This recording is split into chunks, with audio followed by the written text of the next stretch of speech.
Hello, checking that I have the microphone and you can hear me.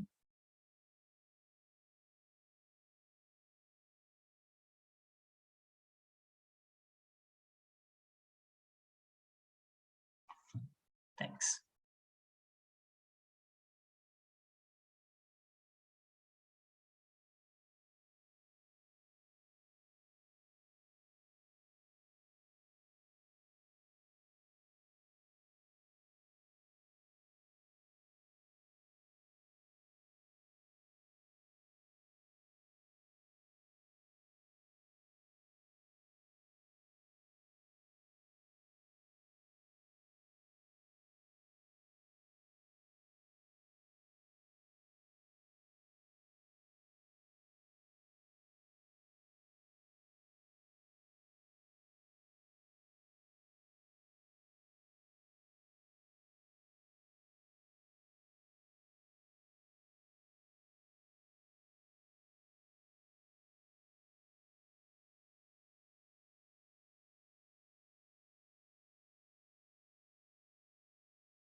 Shall we give it a few more minutes?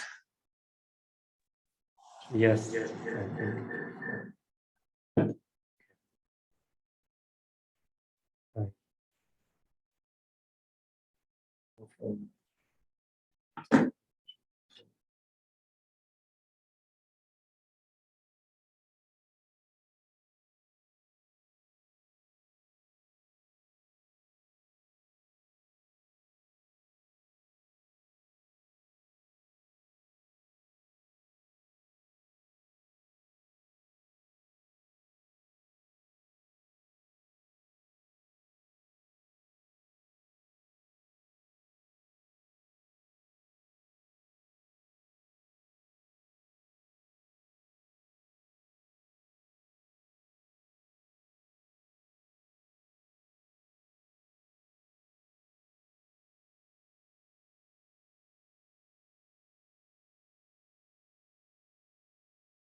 Good afternoon, all. We wait some more minutes for people to flow in.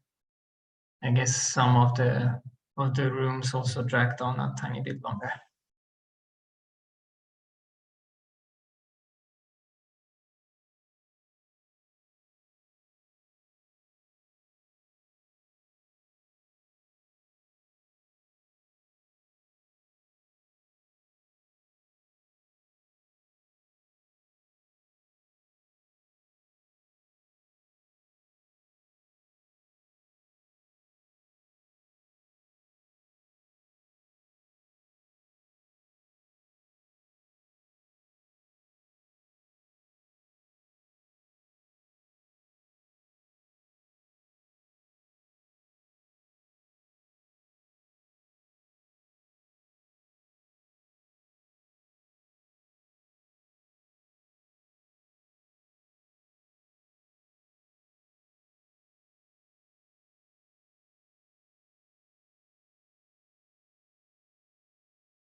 Okay, we can give this closing session a slow start while we allow people to come back from the very short coffee break that we allowed.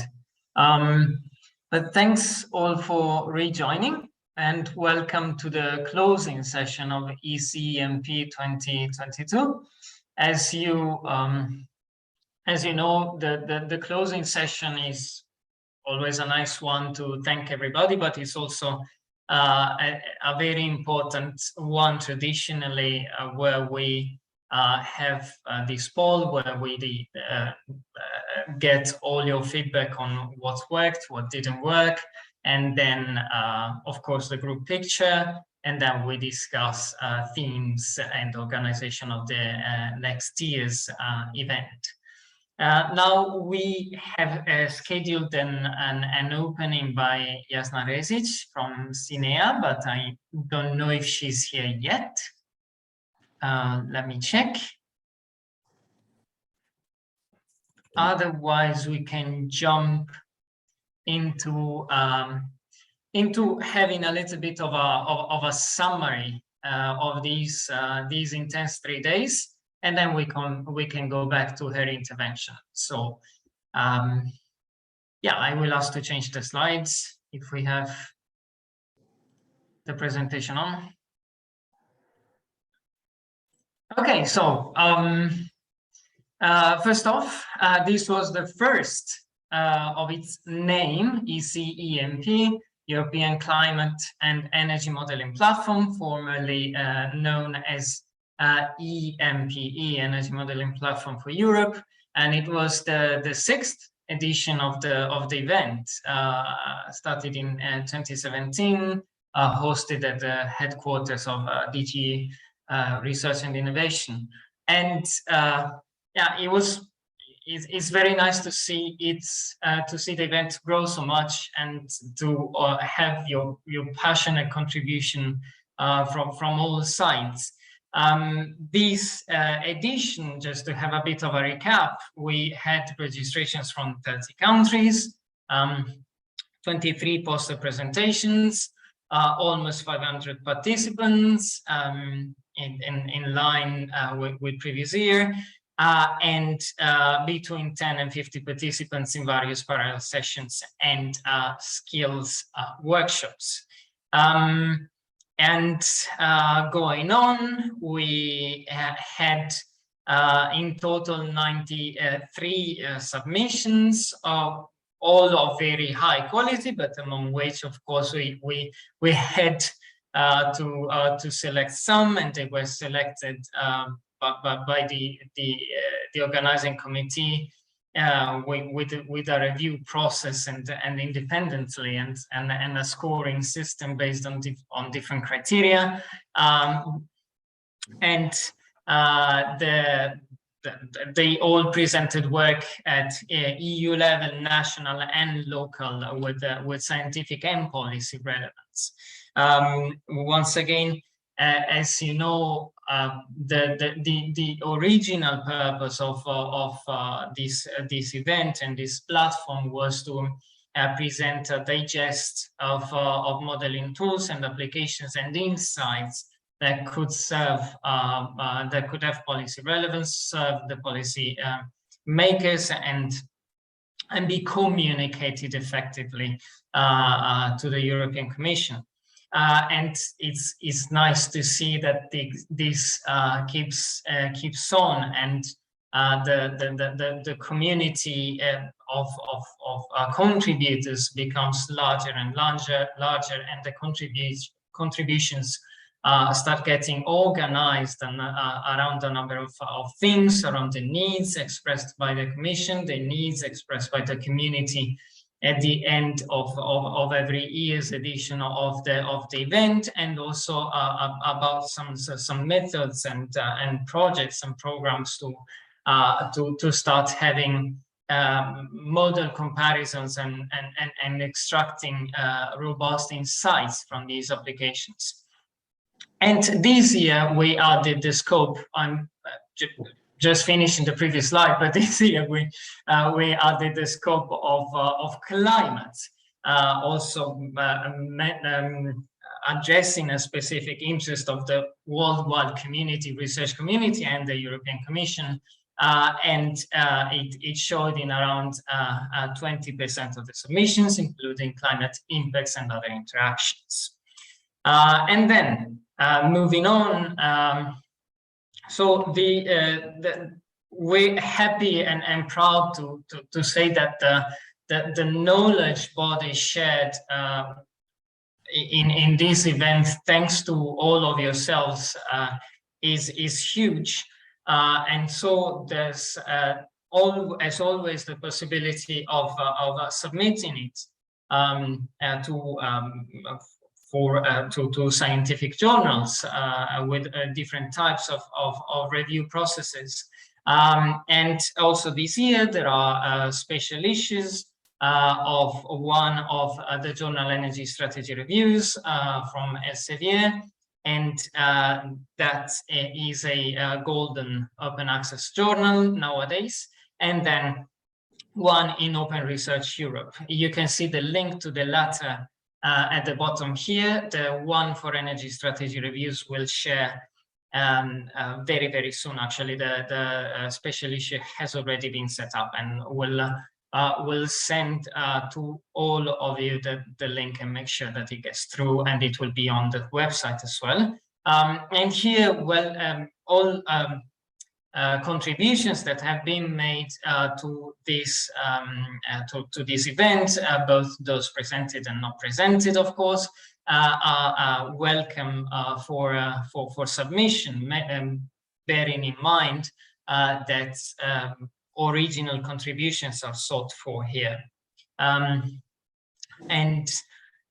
Yeah, so the review process for energy strategy reviews, especially, will be swift, having 5 guest editors at your service and organizing the whole process. And also we aim at having the final publication deadlines quite tight and shortly after the turn of the year. Moving on.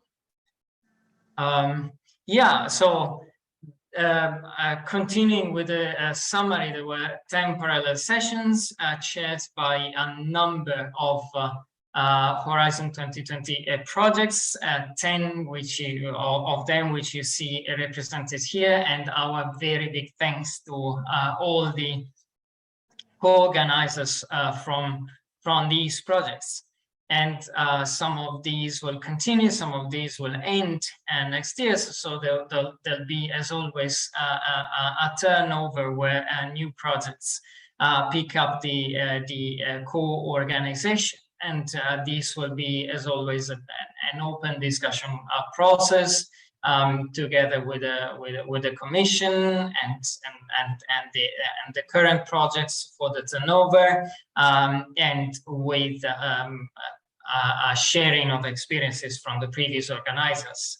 And ECEMF, organizing, like being the lead of the organization this year, will help co-organizing future ECMPs as well, as deemed useful. Then moving on. So yeah, here we have we want to summarize a little bit the key points that emerged from the interesting discussions in the plenary sessions, especially in the 3 days. And I will give it a start. I don't know if Will would like to jump in, but I can also summarize otherwise, and he can correct me if I'm missing something. So on day 1 was on energy security and geopolitics for fossil and low carbon fuels. And well, a lot of the discussion was around the current energy crisis, and due to the dramatic shift of energy resources from Russian natural gas to around 30% of global LNG market, and also the constraints in the electricity sector due to the low availability of nuclear and hydropower. Then there were a number of points on the fact that the effective operation of the energy market has helped us through these crises, and actually has also allowed us to stock up, for instance, quite some gas for the winter that comes. So there were some positive outlooks on that. And a number of points on identifying opportunities in this moment of crisis, and also looking at past crises and past dramatic changes that we faced in the last 15 years in some key moments and key crises that marked those years. Then, yeah, for example, the reliance of methane raises existential questions about the structure of the European economy, industrial strategy, and energy security. There was quite some discussion on the fact that there's a need for European level governance to contemplate, coordinate, and analyze the impact of short-term reactions to these crises by the various member states on long-term goals. Some bits of hope, insights from models such as primes show that there are core benefits for European energy security of current policy packages like Fit for 55 and Repower EU. So these types of models emphasize the need for an acceleration of the transition, diversification of energy sources, and the key role of demand reduction via energy efficiency. So acceleration, diversification, and efficiency should focus the minds of national policymakers. And now moving on to day 2, and I will maybe give it over to Panagiotis. Thanks a lot, Francesco, for giving the insights from the first day. And I think, Johannes, can you move the slide to the key lessons from the second day? Good. So the second day had an overarching topic of analyzing the innovation, societal, and technical changes towards net zero. So had a very nice speakers giving very different insights in the topic. So starting on a bit with the key lessons that we learned. First of all, is that in order to ensure that the EU meets its net zero strategy, structural changes, but also strong policy signals are required, because especially as we see now, there is a rebound effect in European emissions after the COVID, of course, disruption. So we see, for instance, that in order to achieve consistent and long-term emission declines, the ambitious policies should be implemented. Both behavioral and technology innovations are needed to pave the way towards net zero. So in this way, of course, deployment of renewable energy and energy efficiency should accelerate across the EU in order to pave the way towards net zero. Now, looking more on the policy side of things, our speakers confirmed that a combination of market-based policies, like, for instance, carbon price, together with regulatory instruments, specifically by sector, are needed in order to ensure that all sectors transition towards net zero. So now more on the modeling side of things, one of the speakers showed that there are quite multiple ways and cost-efficient potential pathways to reach net zero in the EU, but what is required is actually a close examination of their trade-offs with other societal and environmental goals, because it's not only the techno-economic side of things, which is captured in the models, but also we should be conscious about their impacts on other broad societal goals. And of course, there's a need for deeper integration of multiple stakeholder preferences into the modeling exercise in order to derive socially acceptable strategies, which are not only good for models, but also good for the society and can be implemented actually on the ground. There was a discussion on how the empirical analysis of historical technology diffusion and phase-outs patterns can actually provide evidence in order to compare the feasibility of our model-based projection in order to ground truth, for instance, that what we say for the upscaling of clean energy technologies can actually be implemented or has been implemented in the past. And finally, we also have a speaker from the World Bank actually pointing exactly to the need that the models are actually customized to specific national context, because it's in each country has different energy system, different sources of emissions, different socioeconomic systems also, etc. So there's a need for customized modeling tools, specifically targeting the different economies where actually the availability and the high quality of data is quite important to develop these modeling tools.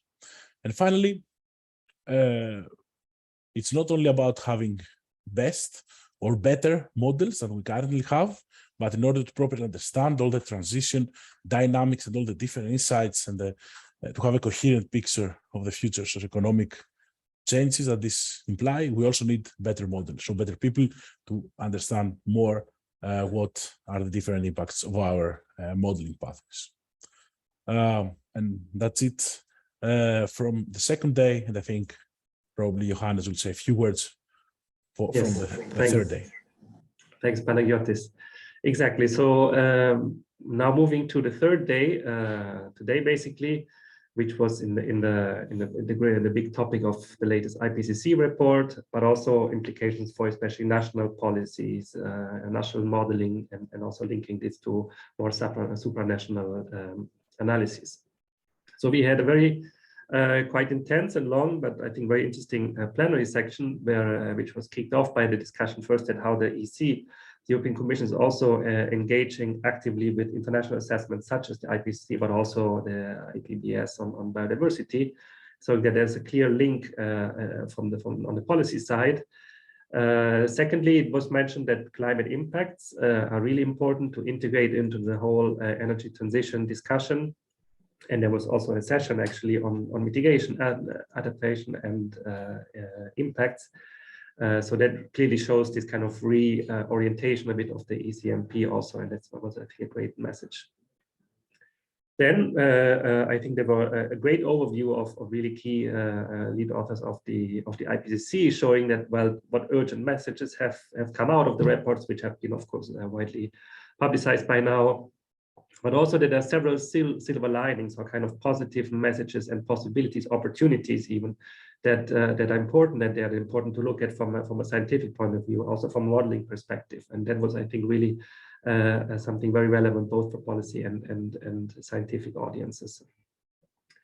There was a big discussion also on climate policies, including some work presented that the climate policies can work, including policies aimed at, for instance, innovation in the field of climate, but not all of them differently. So it's also interesting, I think, and very relevant for policymakers to understand what policies work actually. So this field of research is also very relevant. And that also interactions with other domains and topics, including biodiversity, but also water and adaptation behavior are important to take into account in the analysis of mitigation policies. So then, yeah, also then I think there was a big topic across plenaries and parallel session, which was the role of scales, that national and even local scales are important, while together with the global scale, which the IPCC kind of starts from, because there's a lot of interactions in terms of how global analysis and national analysis from a scientific, but also policy point of view, how they are linked together, of course, because they kind of interact in both directions. So here, I think also the different scopes of modeling, kind of increasing of global or local granularity is important. The consideration of national analysis that was made very clear. And we also had a special session on this actually on national analysis, and this is very great to see in the European forum like this here. Moreover, yes, another point was made that this energy and climate model matters. It's been widely visible, it has been very useful and successful, for instance, for the IPCC, as it was clearly shown. And of course, it comes with responsibility, as that Van pointed out. So I think that's really a call for our community to really try to be as responsible as possible, but at the same time improve and the model and also the policy insights that can be gained, because it's important. And I think this forum such as the ECMP makes this very visible to researchers, to the policymakers, to know maybe a bit more about the models.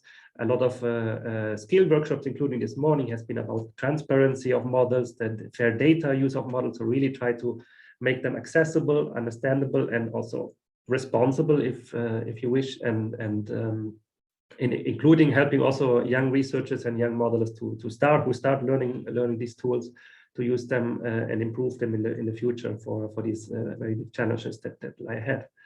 Finally, yeah, of course, it was mentioned that the world has changed over the last month or a year or two. with many new issues coming up in the political agenda.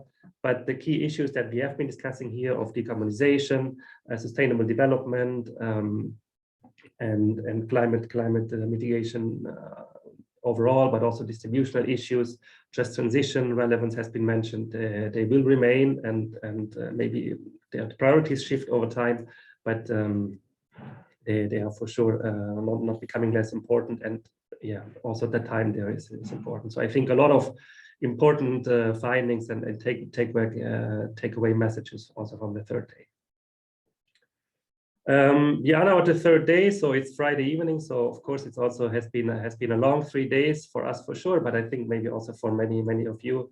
One thing is a line of thanks, of course, and acknowledgements that is due after such an event, which now has been started around 9 months ago, the organization. So a big thanks, first of all, to the different DGs that are involved here: RTD, energy, and climate, and the Tennessee projects, which are of course have been always contributing ideas and thoughts on the structure, topics, themes, and sessions, and also chairing these sessions. The organization committee from the ECMF project, special thanks to Cruz, who really did a great job in organizing to put together these skills workshops, which have been, I think, also very useful. Several people from the commission that really provided great insights on the policy relevance to make the research more connected to policy. And Nicola Severin and Sofia for the continuous support on our side here on the, let's say, software backend as well. So really wouldn't have been possible without them. So I think we can all agree that they deserve a big hands. With that, yeah, we have now come to the last point, but hopefully this one at least is interactive. So as first thing, we would like to take a group picture.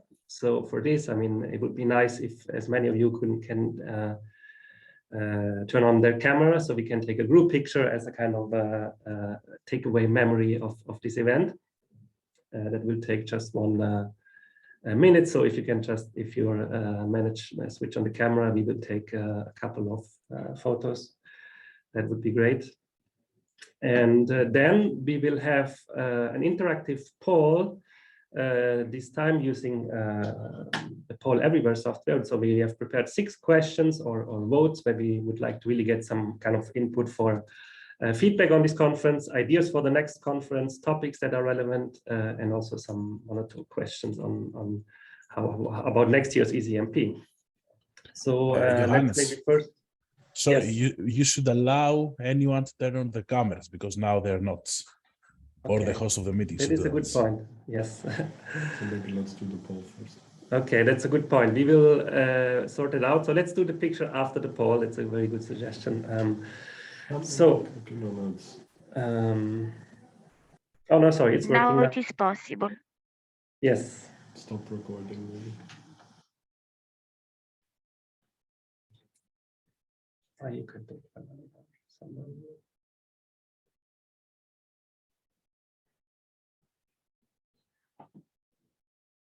Okay, let's just give us 10 seconds. And in the meantime, you can maybe already open this URL, which will bring you to the live interactive survey. Or you can use, if you have a phone, you can go to the QR code of this that's shown here. And we will go through very briefly a couple of questions, and then we can have also some discussion in person. So I hope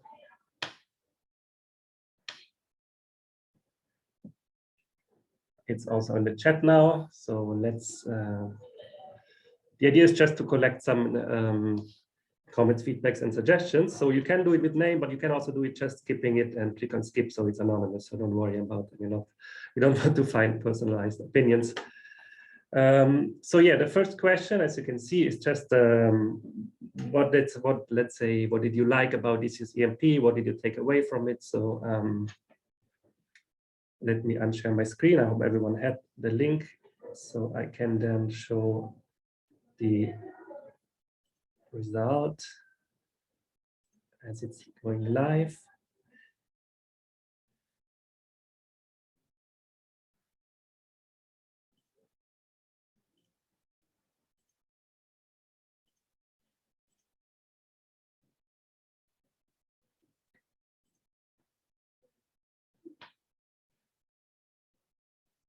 Okay. Okay, let's put it here. Okay. Yes. So just respond. I think we can see at least interest is important, and that's very good. We'll collect, of course, this all the submitted points for future ECMPs and as a feedback. Yeah, agreed. A lot of discussions and relevance of policy was shown in many presentations.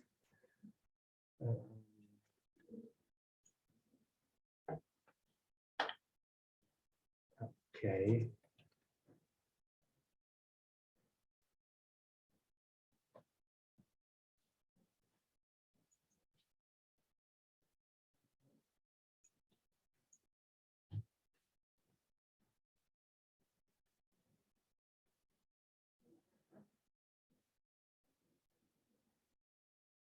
Yes, I think a lot of money, we can say a lot of things have been taken away.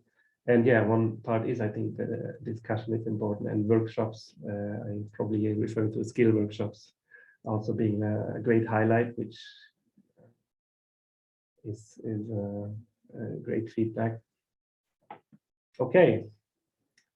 I think, I mean, we have, it will not take so long time. I mean, if someone has a particular comment to make, also maybe from the Commission's representative, is there someone online? Please go ahead if you want to have a remark on these questions or on general. I think that's also fine. Okay. Thanks a lot.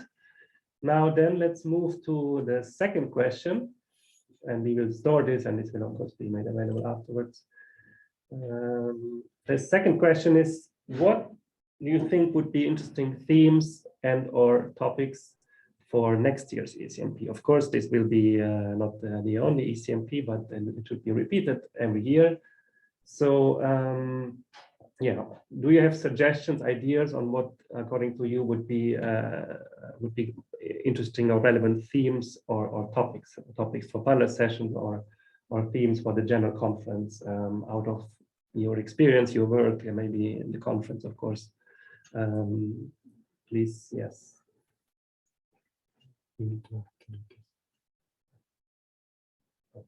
Sorry, maybe not. I need to activate it. Good point. Thanks. Now it should work. Okay. So yeah, any topics or themes that are especially important and might be relevant to focus next year's ECMP on it. Yes, national pathways. That is, we discussed and touched it a bit on today. As already Francesco mentioned, next year's ECMP's organizer is not yet decided. It will. There are some projects that have proposed to organize some of them, so there will be again a discussion between projects. ECMF will certainly in some way coordinate it or contribute to the organization, given that that's our mandate. But yes, so there's also going to be a discussion on the organizer. But yeah, it's always good to have maybe for the next organizer some idea on what is relevant. Yes, the role of policy has been discussed quite a bit.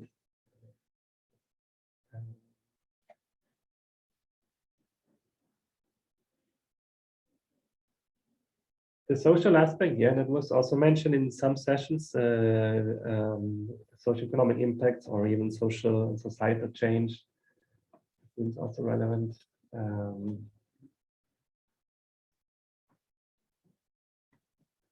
Degrowth, myopia, interesting topics that certainly also interesting.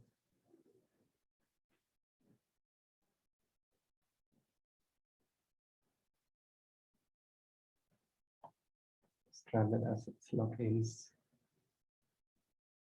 Yes, it will be certainly a big set of topics, as we also had this year, that we had quite a wide range of topics. And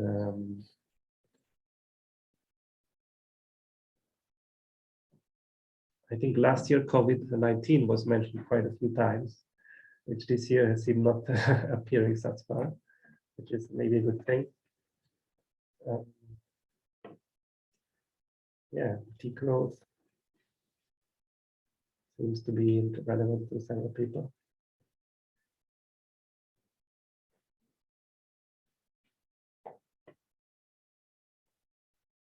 Okay, great. Thanks a lot, everyone. And great to see you still active on Friday afternoons. Okay, cool, great. We'll collect these votes and also decide how many have voted what to not lose them. Excellent. Okay, I don't know if there's any personal strong opinion. Please go ahead. As I said, but if not, let's move to the next question. Thanks a lot for this, and we will share, of course, also with the next organizer. So this one is, I think, also an interesting one and relevant one, of course. Here you can vote one of the three options. So it's basically what would you attend next year if it's only online, hybrid, or in person. So what is your you have only one vote. Let's say what's your preferred option that you would be attending. This year we discussed for quite a while whether in person or hybrid would be possible. In the end, without uncertainty, it seemed it was not possible. Hybrid, of course, has organizational challenges. So but of course nowadays probably hybrid has its appeal that it's quite easy to join even without traveling, and there's the missions as well. So hybrid seems maybe the preferred option in many ways. So the question is then if it's possible to organize it so it works well for online and offline candidates. Okay, great. Yeah, slightly more for online only compared to in person, but yeah, hybrid at least would be great. Yeah, it would for sure certainly be great to have a big in-person meeting or hybrid if possible. Thanks. Okay. Moving on. You saw, of course, we had the standard format of the plenary sessions, panel sessions, and skill workshops. Maybe, yeah, given that also, of course, there's also always some potential to change or improve things. I mean, anything in the format that you would like to see for next year. Maybe other, I mean, the poster sessions, I forgot, so we had 4 types of sessions. Any thoughts about what should be added? Should we have a new power format, egg timer sessions, very short ones I have been suggested in some conferences. More or less of either of them. Any other thoughts? Having longer keynote lectures, of course, we always try to get a couple of speakers so to make it relatively general. Yes, any other thoughts on that? Same is, of course, same is good. It means it was not so bad this year. That's always great to hear. Skills workshops, yes, always been greatly appreciated. Poster sessions, yeah, I think that was also seemed to work pretty nice, even virtually. So that is something can be done in the future.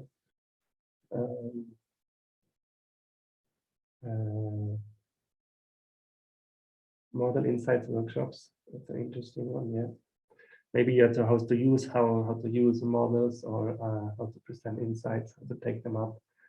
There has been some on even stakeholder engagement, but good ideas.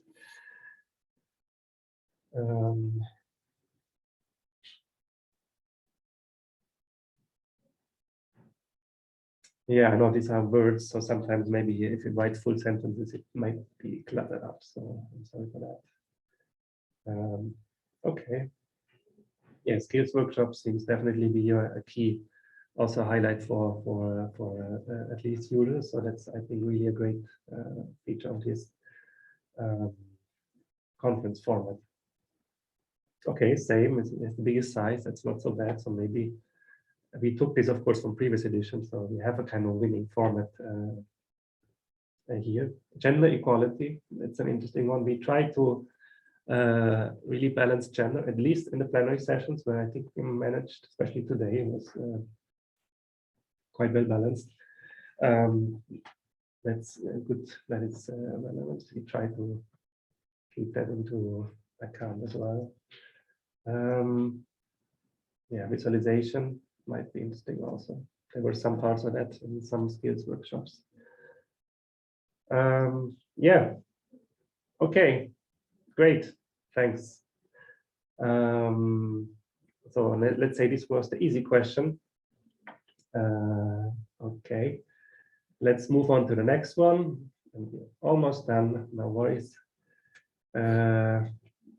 This is a bit more qualitative one. I don't know. Overall, taking together the 3 days, do you have what you have taken out of it? What does it imply for your work? This is anonymous, so please, we really just want to understand if it's useful or if there's something that really should be improved. Happy to hear your votes, just to have an idea. Okay. It's good values, yes. It's of course always challenging to meet everyone's expectations, and the online one doesn't make it easier. But yeah, always happy to see that somehow at least manages to get something out for everyone. I think one reason also that several people mentioned that it is a free conference. Many conferences are quite expensive to attend, even online ones. So that's, I think, a good reason to increase the outreach. So, but still, I mean, it's important to make sure people get something out of it. Okay, there seems to be in let's see, it's in the upper half of the scale, which is good. Okay, thanks a lot. And now, yeah, this is a bit maybe more tricky, but in terms of what is more relevant for you, in terms of we had these 4 different formats, right? Plenary sessions and parallel sessions, poster session and skill workshops. If you could rank them, how, I mean, what is most relevant for you, or where you take most out of it, just to see where we should maybe have more or less time dedicated to in future editions. If you can rank them, just I think you have to drag them up and down to see which are more relevant to you. Of course, one cannot rank all the same, but just to see what people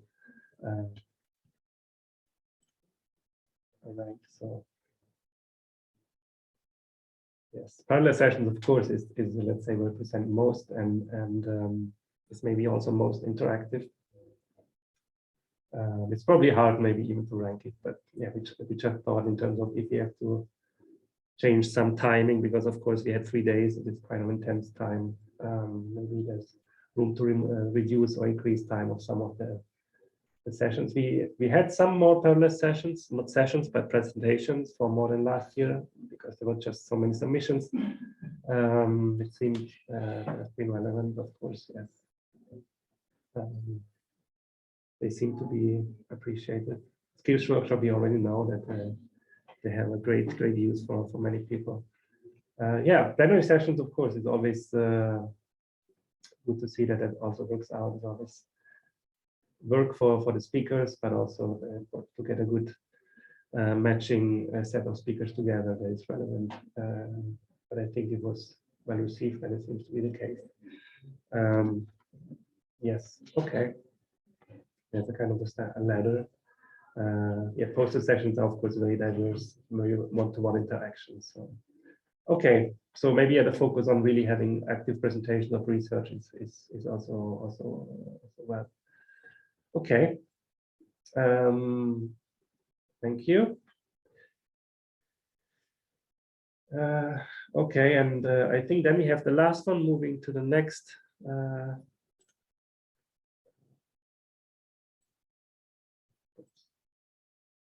No, sorry, maybe that was it already. Yeah, sorry, that was it. Okay. Yeah, no, sorry, the last one. So what to improve in further areas? So this should be a free answer. If there's something that you can improve, maybe you can do it without spaces, so it will be one word if you want to write a half sentence. If you have some ideas about what can be improved for next year's, maybe please, yeah. Also, of course, always Good point. Yeah, important gender inequality. So yes, if you have some comments, of course, you can always reach out to the email address. I think it's ecmp@ecmf.eu in case you have some specifics, suggestions, interaction. Yes, hopefully, of course, if it's hybrid, that might be easier. And certainly, we also missed out from the OC to organize a social event, which would have been great. And this is something we plan to do. It's not easy online. Let's see if next year it can be done more interactive and more social. Different countries, yes, we had a lot of country submissions. So I think, of course, focus on the Europe in general, but that's probably also the focus. In terms of representation, yes, there might be. We didn't check in detail. That's something maybe to consider also for submissions. Stakeholder involvement, industry. There was some industry-related projects involved this year, which was also, I think, great and was quite successful. Also in the industry session.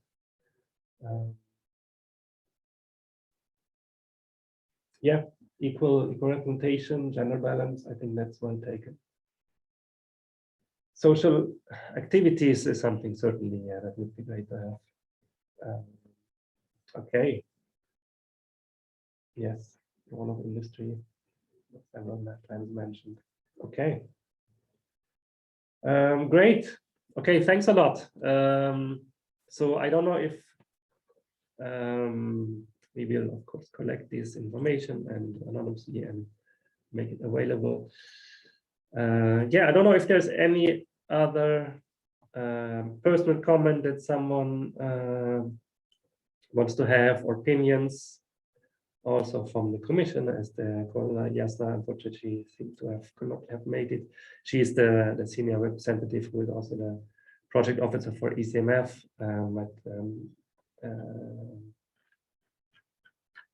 Yes, so I don't know if someone from the commission wants to have a final word in case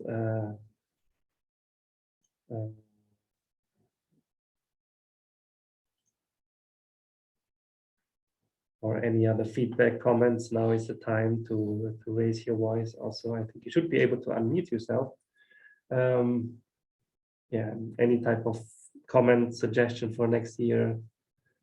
A voluntary hand for who wants to organize it. Anything, please don't be shy. The picture we have been taken. So yeah. It is Friday, 5 o'clock. We know it's late, so that might be the reason. Of course, people are getting ready for after work drinks or weekend plans.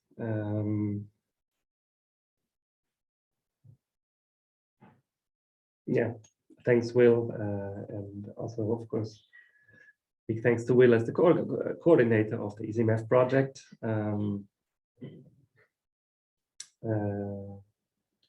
Yes, great. So here you see our office from which we are trying to organize the online conference. Well, thanks to all of you, all the group here, especially, as already said.